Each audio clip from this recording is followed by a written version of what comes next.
അതിനെ പറ്റിയിട്ടല്ലല്ലോ ഇപ്പൊ പറയേണ്ടത്. ഇപ്പൊ അവിടുന്ന് സർട്ടിഫിക്കറ്റ് പോലും മുഴുവനായിട്ട് വാങ്ങിയിട്ടില്ല. എനിക്ക് ഈ പാർട്ടിയിൽ വന്നതിന് ശേഷം UDF സംവിധാനത്തിലൂടെ ഉണ്ടാക്കാൻ സാധിച്ചിട്ടുണ്ട്. അത് ബഹുമാനപ്പെട്ട നേതാക്കന്മാരൊക്കെ ആ രൂപത്തിലേക്ക് പരിഗണിക്കുകയും സംവിധാനത്തിലൂടെ കടന്നു വന്നതുകൊണ്ട് ഈ ചെറിയ ഒരു പ്രവർത്തകയ്ക്ക് ഇത്രയും വലിയ ഒരു ബഹുമതി തന്നത് ഒരു വലിയ ഉത്തരവാദിത്തമായിട്ടാണ് ഞാൻ കണക്കാക്കുന്നത്. അതിനോട് 100% പിന്നെ എൻ്റെ എല്ലാവിധ പ്രയത്നവും ഉപയോഗപ്പെടുത്തിക്കൊണ്ട് നീതിപൂർവമായിട്ട് അതിനെ കൈകാര്യം ചെയ്യാനുള്ള ശ്രമം നടത്തും. അതിനെ പറ്റിയിട്ടല്ലല്ലോ ഇപ്പൊ പറയേണ്ടത്. ഇപ്പൊ അവിടുന്ന് സർട്ടിഫിക്കറ്റ് പോലും മുഴുവനായിട്ട് വാങ്ങിയിട്ടില്ല.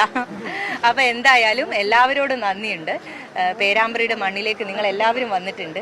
പല രൂപത്തിലുള്ള ആരോപണങ്ങളാണ് തുടക്കം മുതൽ തന്നെ, പേരാമ്പ്രയിൽ ഇറങ്ങിയത് മുതൽ തന്നെ പല രൂപത്തിൽ. എന്തിന് പോളിംഗ് കഴിഞ്ഞതിന് ശേഷവും ഇവിടെ ഈ JDTയുടെ മുന്നിൽ വന്നിട്ട് നമ്മളൊക്കെ പല രൂപത്തിലുള്ള വിവാദങ്ങൾക്കും ആയിട്ടുള്ള ആളുകളെ അവര് തന്നിട്ടുള്ള അംഗീകാരമാണത്, അവരുടെ വിജയമാണിത്. പേരാമ്പ്രയിൽ വളരെ സാധാരണക്കാരായിട്ടുള്ള ഒരുപാട് ആളുകളെ ഇപ്പം ഇത് പറയുമ്പോൾ എൻ്റെ മനസ്സിലേക്ക് ഒരുപാട് ആളുകളുടെ മുഖം തെളിയുന്നുണ്ട്. അവരുടെയൊക്കെ നേരിട്ട് പോയിട്ട് അവരോടൊക്കെ നന്ദി പറയും. അവരുടെയൊക്കെ പ്രതീക്ഷക്കത്ത് ഉയരാനുള്ള ശ്രമം ഞാൻ എന്തായാലും ശ്രദ്ധിക്കും.